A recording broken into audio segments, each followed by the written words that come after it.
no refrigeration, no canning factories, no grocery stores for hundreds of miles.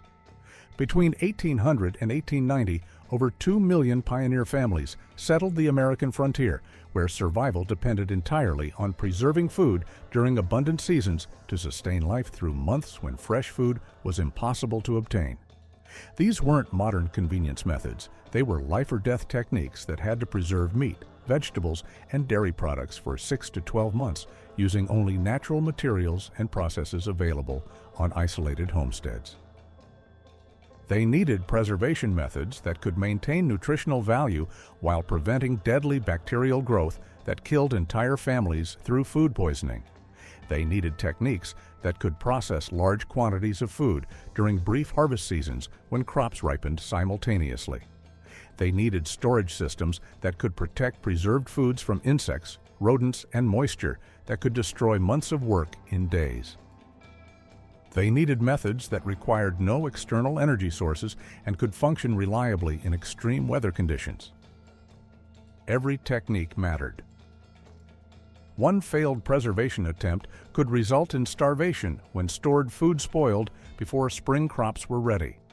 One contaminated batch could cause botulism or other food poisoning that killed family members within hours. One inadequate storage system could allow insects or rodents to destroy the entire winter food supply. One mistake in timing or processing could waste precious resources that took months to accumulate. The pioneer families who survived multiple winters on the frontier had mastered food preservation techniques that were more reliable and effective than many modern methods.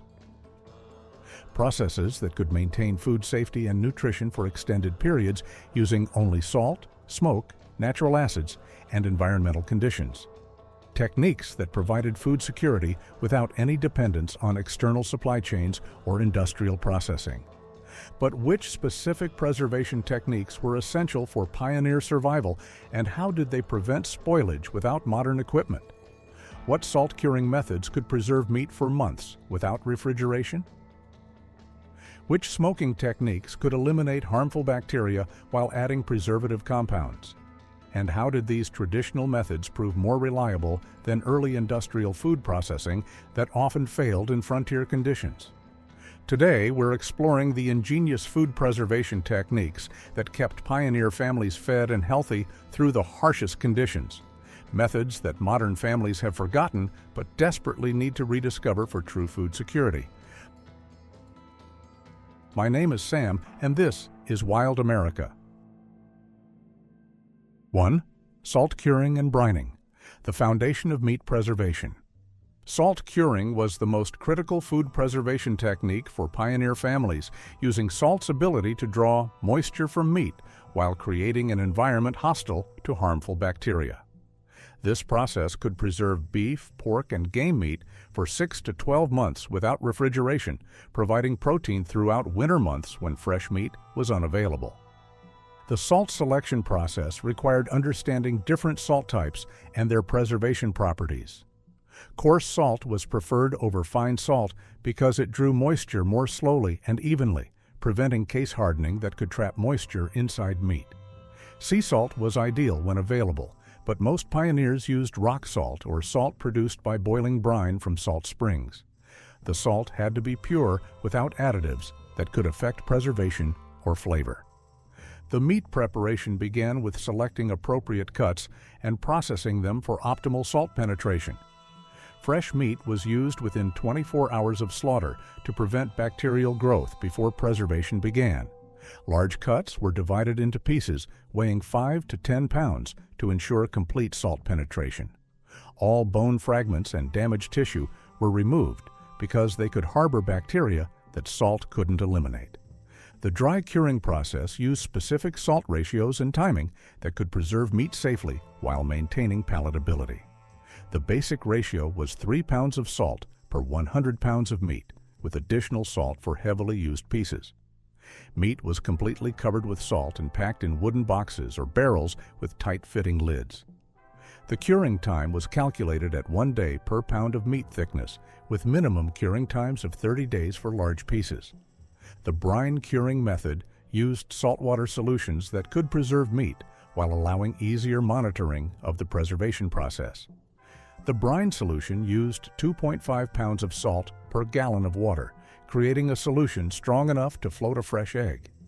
Meat was completely submerged in brine and weighted down to prevent exposure to air.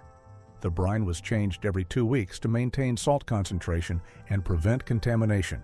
The monitoring procedures ensured that preservation was proceeding correctly and identified problems before meat spoiled. Properly cured meat developed a firm texture and reddish color from salt penetration. Bad odors, slimy surfaces, or soft spots indicated bacterial growth requiring immediate attention.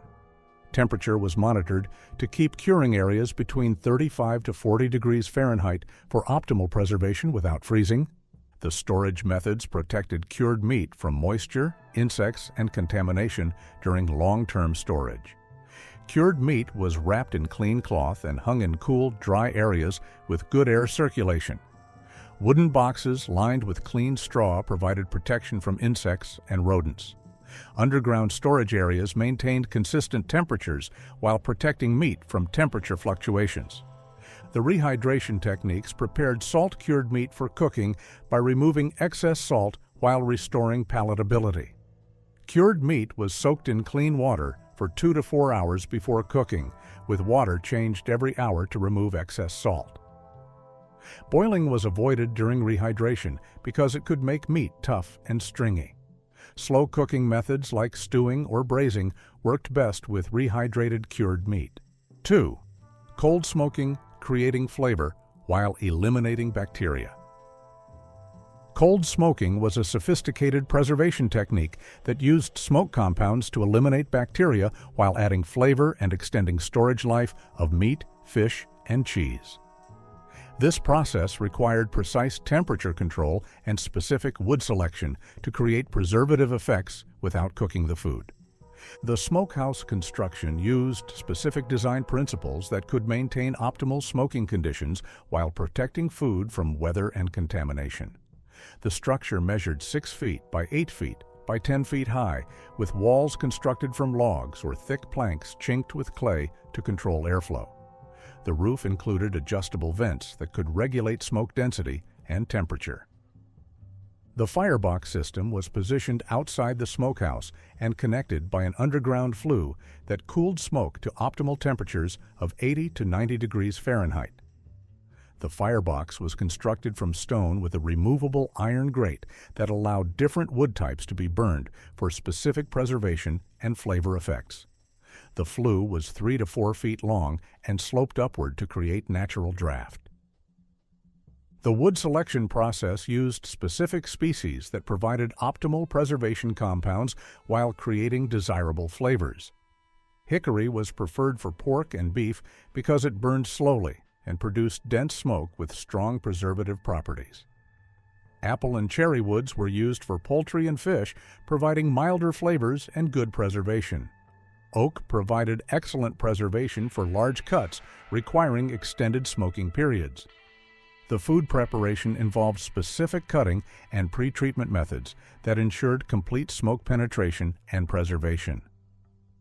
Meat was cut into uniform pieces 2 to 3 inches thick to allow smoke penetration to the center. Fish were cleaned and split open to expose maximum surface area to smoke. All food was air-dried for 2 to 4 hours before smoking to develop a pellicle that helped smoke adherence. The smoking schedule required maintaining consistent low temperatures for extended periods to achieve complete preservation without cooking. Cold smoking continued for 2 to 4 weeks, depending on food thickness and desired preservation level. Daily smoking periods lasted 8 to 12 hours with overnight rest periods that allowed smoke compounds to penetrate throughout the food. The temperature monitoring used simple but effective methods to ensure smoking temperatures remained in the optimal range. A thermometer made from a piece of metal that became warm but not hot to touch indicated proper temperature. Smoke color was monitored to ensure thin, blue smoke that indicated complete combustion and optimal preservation compounds. The humidity control prevented moisture accumulation that could interfere with preservation while maintaining conditions that allowed smoke penetration.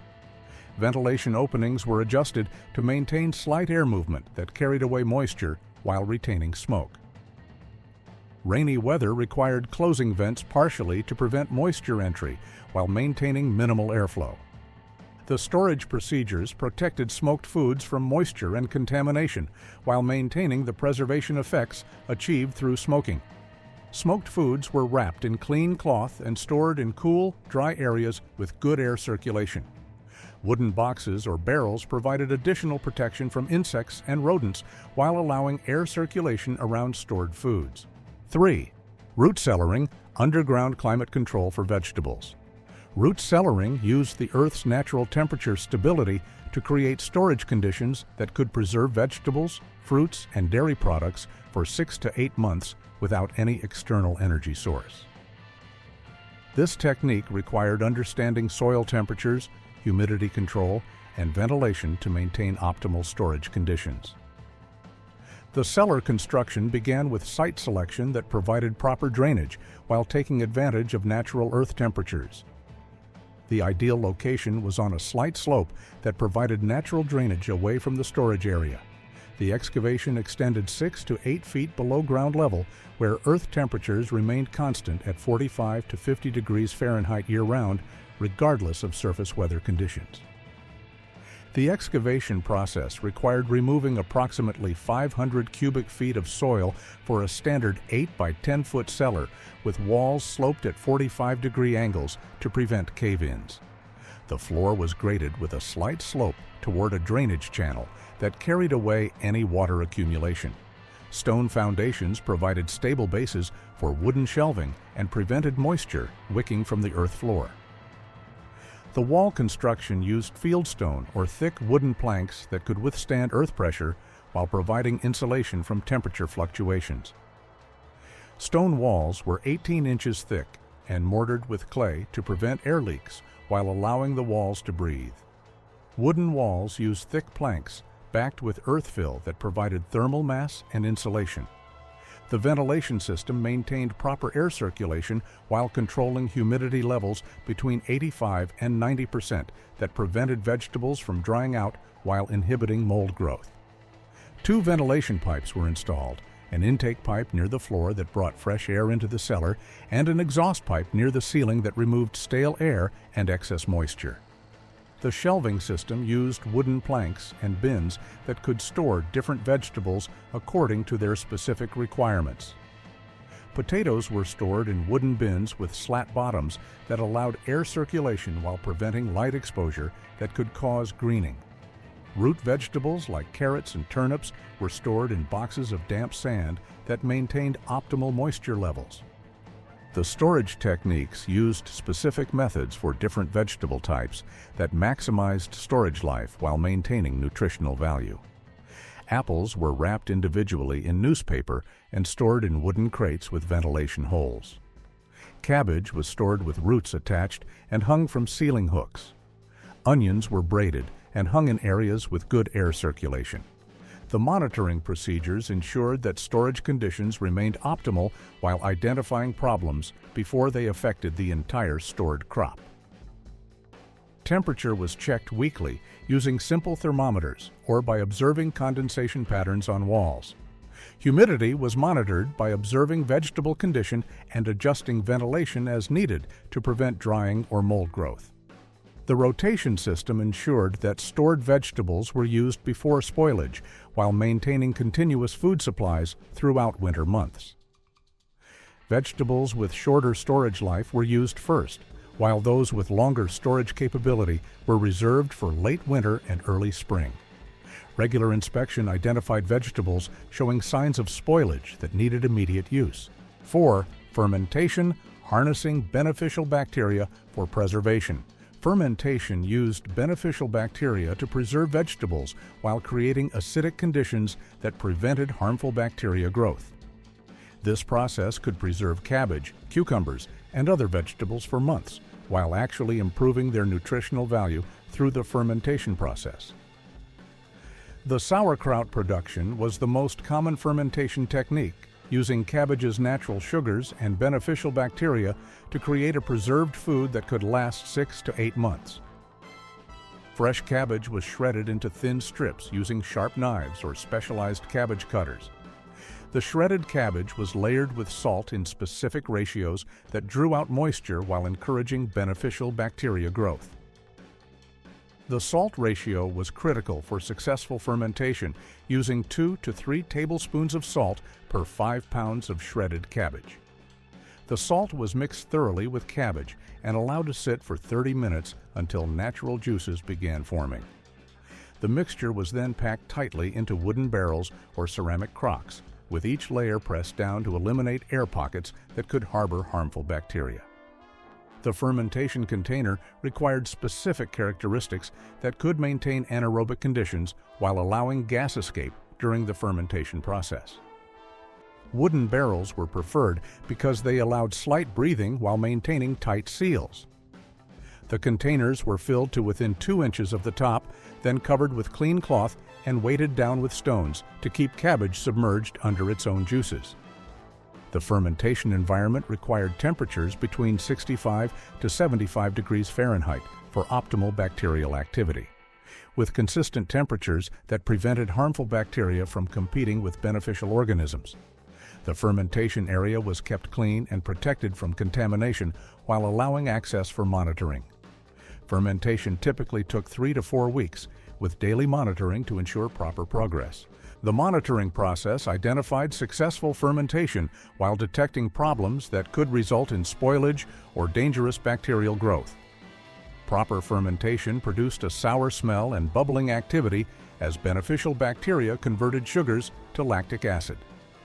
Bad odors, mold growth, or slimy textures indicated contamination requiring immediate disposal of the entire batch.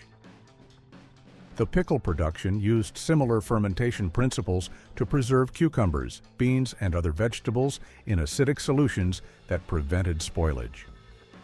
Vegetables were packed in wooden barrels with salt brine solutions that encouraged beneficial bacteria while preventing harmful organisms. The fermentation process created acidic conditions that preserved vegetables while developing characteristic flavors. The storage methods maintained fermentation products in conditions that preserved their beneficial properties while preventing continued fermentation that could make them too acidic. Fermented foods were stored in cool areas that slowed bacterial activity while maintaining preservation effects.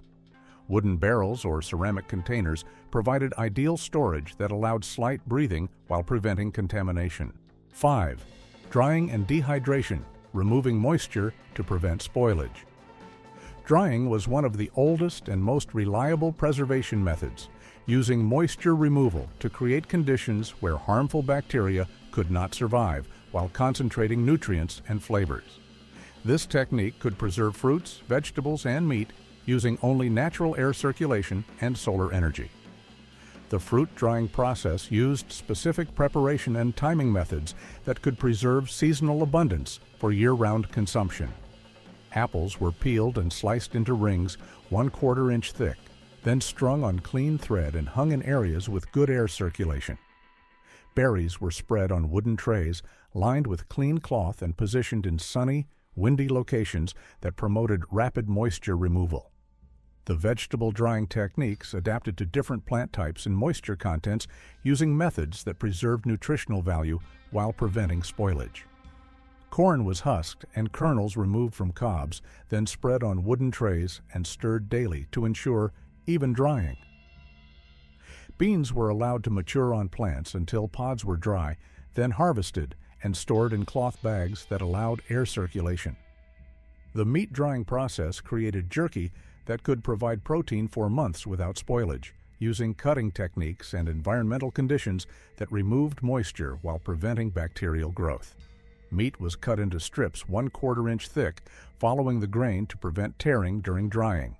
The strips were hung on wooden racks positioned in sunny, windy areas that promoted rapid moisture removal. The drying rack construction used wooden frames and natural materials that could support food while promoting air circulation around all surfaces. Racks were built with slat spacing that prevented food from falling through while allowing maximum air exposure. The racks were positioned to take advantage of prevailing winds while protecting food from rain and contamination. The weather monitoring ensured that drying conditions remained optimal while protecting food from moisture that could cause spoilage during the drying process. Sunny, windy days provided ideal drying conditions with low humidity and good air circulation. Food was covered or moved indoors during rain or high humidity periods that could reverse the drying process. The completion testing determined when foods were adequately dried to prevent spoilage during storage while maintaining palatability and nutritional value. Properly dried fruits were leathery but flexible, with no visible moisture when squeezed. Dried vegetables were brittle and snapped cleanly when bent. Dried meat was dark and firm, with no soft spots that could indicate incomplete drying. The storage methods protected dried foods from moisture and insects while maintaining their preserved condition during long-term storage. Dried foods were stored in wooden boxes or cloth bags that allowed air circulation while preventing moisture accumulation. Cedar chips or other aromatic materials were added to storage containers to repel insects that could damage stored foods. 6. Fat rendering and confit, using fat as a preservation medium. Fat rendering and confit techniques used animal fats to create preservation mediums that could maintain meat and vegetables in edible condition for months while adding nutritional value and flavor. This method required understanding fat types and processing techniques that could create stable preservation environments. The fat rendering process extracted pure fat from animal tissues using controlled heating that separated fat from water and protein components. Pork fat was preferred for most preservation because it rendered cleanly and remained stable during storage. The fat was cut into small pieces and heated slowly in large iron pots until it melted completely and water evaporated. The rendering temperature was maintained between 200 to 220 degrees Fahrenheit to extract fat without burning or creating off flavors that could affect preserved foods. The heating process continued until crackling sounds stopped, indicating that water had evaporated and only pure fat remained. The rendered fat was strained through clean cloth to remove any remaining tissue or impurities. The confit preparation involved cooking meat slowly in rendered fat at temperatures that eliminated harmful bacteria while maintaining meat texture and flavor. Meat was seasoned with salt and herbs, then submerged completely in rendered fat and cooked at 180 to 200 degrees Fahrenheit for 2 to 4 hours, depending on meat thickness and type. The storage containers used ceramic crocks or wooden barrels that could hold rendered fat while preventing contamination and air exposure. The containers were filled with cooked meat, then covered completely with hot rendered fat that created an airtight seal when cooled. The fat layer had to be at least 1 inch thick above the meat to prevent air exposure. The preservation mechanism worked by excluding air and moisture while creating an environment where harmful bacteria could not survive. The fat created an airtight seal that prevented oxidation and bacterial growth while maintaining meat in edible condition. Properly prepared confit could last 6 to 8 months when stored in cool, stable temperatures. The vegetable preservation used similar principles to preserve root vegetables and other foods in rendered fat that protected them from air and moisture. Vegetables were partially cooked, then packed in containers and covered with hot rendered fat.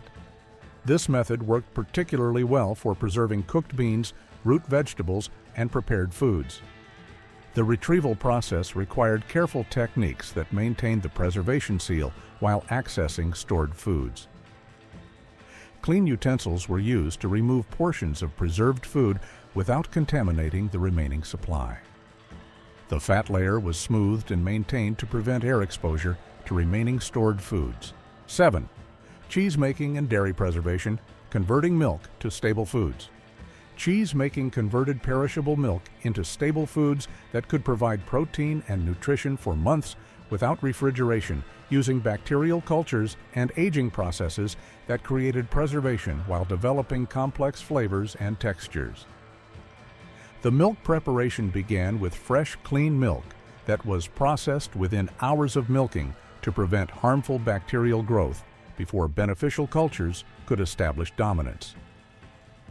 The milk was heated to 85 to 90 degrees Fahrenheit to create optimal conditions for bacterial culture activity while eliminating any harmful organisms that might interfere with cheese making. The culture addition used naturally occurring bacteria from previous successful batches or wild cultures captured from the environment. Buttermilk from previous churning contained beneficial bacteria that could start the fermentation process. The cultures were added to warm milk and allowed to develop for 30 to 60 minutes until the milk began showing signs of acidification. The coagulation process used rennet extracted from calf stomachs or plant-based coagulants that caused milk proteins to form curds that could be separated from liquid whey. The rennet was dissolved in cool water and added to cultured milk, then mixed gently and allowed to sit undisturbed for 45 to 60 minutes until firm curds formed. The curd processing involved cutting, heating, and draining techniques that removed moisture while concentrating proteins and fats into stable cheese forms.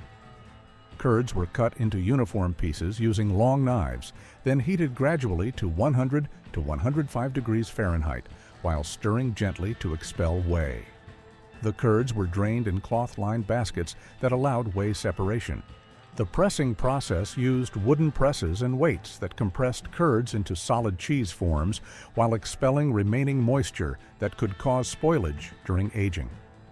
Curds were wrapped in clean cloth and placed in wooden presses with gradually increasing weights over 12 to 24 hours. The pressing removed moisture while creating dense cheese texture.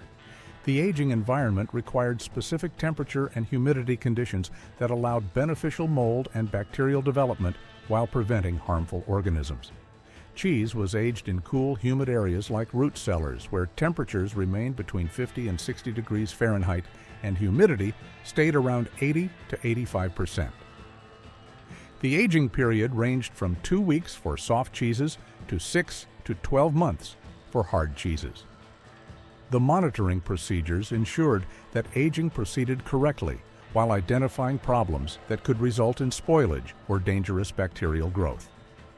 Properly aging cheese developed firm texture and characteristic flavors without bad odors or unusual mold growth.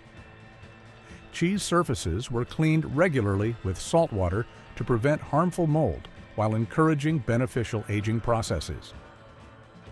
These 7 forgotten food preservation techniques represented the foundation of pioneer food security, developed through generations of families who had no choice but to master these methods or face starvation during long winters and failed harvests.